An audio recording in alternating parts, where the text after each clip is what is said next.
عقل والے مفادات کے مطابق کام کرتے ہیں، عشق والے مفادات سے بالاتر ہو کر کام کرتے ہیں. اس کے سکون ہی خوشنودی خدا میں، ورنہ عاقلانہ ہے. اقدام حسین عاشقانہ اور عاقلانہ تھا، لیکن توجہ عشق کی طرف تھا. جب 9 محرم کا آیا، آپ نے مہلت مانگی، فرمایا کہ خدا جانتا ہے میں عبادت سے محبت کرتا ہوں، تلاوت قرآن سے محبت کرتا ہوں، ذکر خدا سے محبت کرتا ہوں.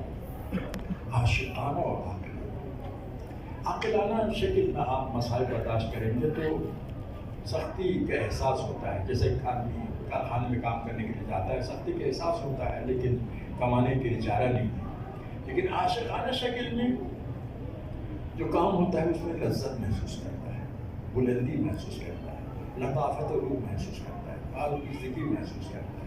تجارت نہیں کرتا ہے، دینے کے جذبہ ہے، لینے کے جذبہ نہیں ہے. خدا یہ صفت پیدا کرتا ہے. ایام محرم میں یہی ہے کہ ہم حسینی جذبہ اپنے اندر پیدا کرنے کی کوشش کرتے ہیں. ظاہر ہے حسین سمندر ہے جذبہ کا، قیاموس ہے، بحر ہے،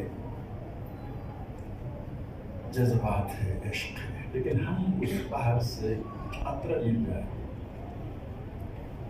جذبہ حسین، عشق الہی، عشق دین، عشق فضائل، عشق انسانیت، یہ پیدا کرنے کی ہماری کوشش ہے. یہ عزاداری ہمارے لیے بہترین ذریعہ ہوا اس مقصد کے حصول کے لیے. آج میرے دل چاہتا ہے جناب شہزادی زینب کے 2 نور چشموں کے بارے میں چند جملے آپ کی خدمت میں عرض کروں.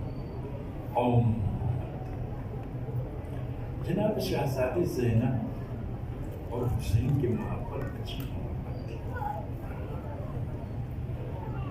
شاید اس عظیم انقلاب الہی کے لیے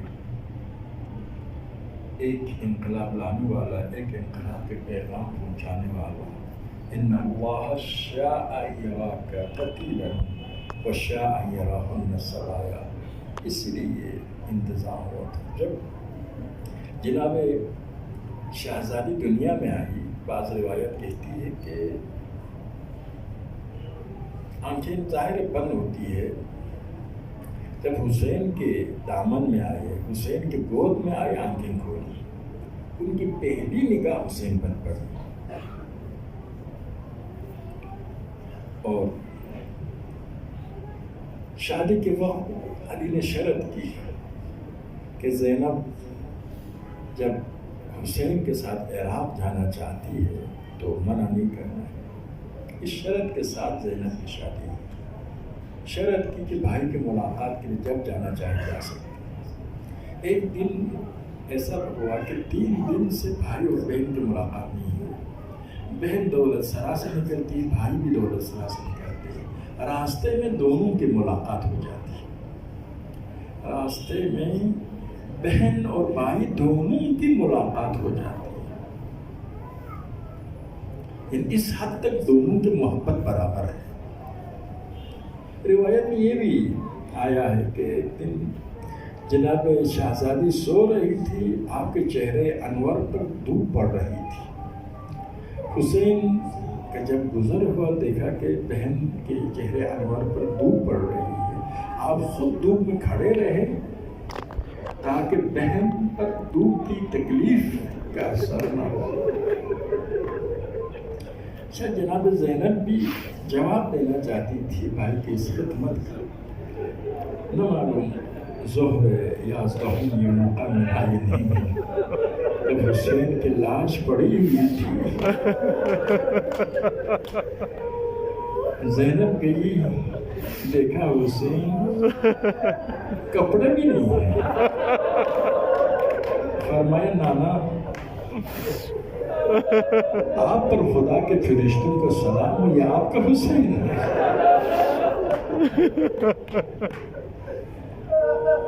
یہ بہن اتنی چاہنے والی بہن تھی. جب مکے سے آئی عبداللہ جعفر نے آپ نے دونوں بیٹوں کو زینب کے ساتھ روانہ کیا۔ عاشور کے دن زینب نے دونوں بیٹوں کے سر کا کنگھا کیا، چہرے کو اوپر سے گرد و خاک صاف کیا، آنکھوں پہ سرما لگایا، گویا شادی کے لیے تیار کر رہی تھی۔ اس کے بعد بیٹوں کو ہاتھوں میں تلوار تھما دیا، لے کر آ گئی حسین کی خدمت میں، بھائی حسین یہ میرے ہدیے ہیں، قبول فرمائیے۔ حسین پر کتنا سخت گزرا خدا جانتا ہے۔ فرمایا بہن ان کے باپ کی اجازت کی ضرورت ہے، باپ راضی ہے؟ فرمایا ان کے باپ نے کہا ہے حسین کے بیٹوں سے پہلے میرے بیٹوں کو شہید ہونا چاہیے۔ حسین نے اجازت دی، محمد اور اون دونوں میدان کی طرف گئے۔ جب میدان کی طرف جا رہے تھے جناب زینب ان کو الوداع کرنے کے لیے کچھ راستہ آپ نے بھی طے کیا۔ روایت میں ہے کہ عمر سعد نے دیکھ لیا، کہا کہ یہ بہن کس حد تک بھائی سے محبت کرتی ہے، دونوں بیٹوں کو ایک وقت موت کے دہانے میں بھیج رہی ہے۔ اور محمد نے خوب جنگ لڑی، علی کی شجاعت کی یاد تازہ کراتی۔ یہ خاندان شجاعت، خاندان تقوی، خاندان علم ہے، خوب جنگ لڑی۔ جب اون گر گئے، گھوڑے سے زمین پر آئے، محمد آیا، فرمایا بھائیا انتظار کرو، میں بھی آپ کی خدمت میں آنے والا ہوں۔ محمد نے جب خوب جنگ لڑی، آخر میں محمد بھی گھوڑے سے زمین پر آئے، سلام کیا، حسین کو سلام کہا۔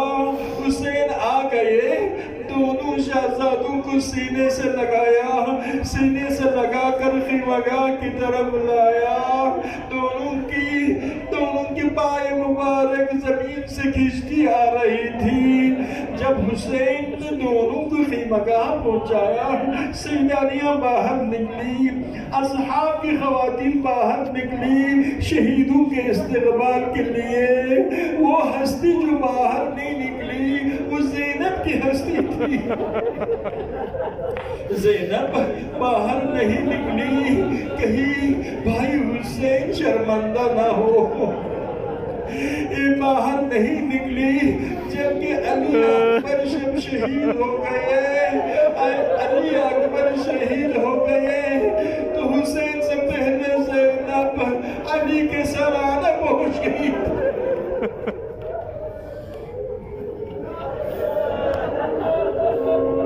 بعض علماء سے میں نے یہ واقعہ سنا ہے، جب شام کے زندان میں رہائی کا حکم ہوا، اہل بیت نے درخواست کی کہ ہم اپنے شہیدوں پر گریہ کرنا چاہتے ہیں، تو سر شہداء زندان شام میں پہنچ گئے۔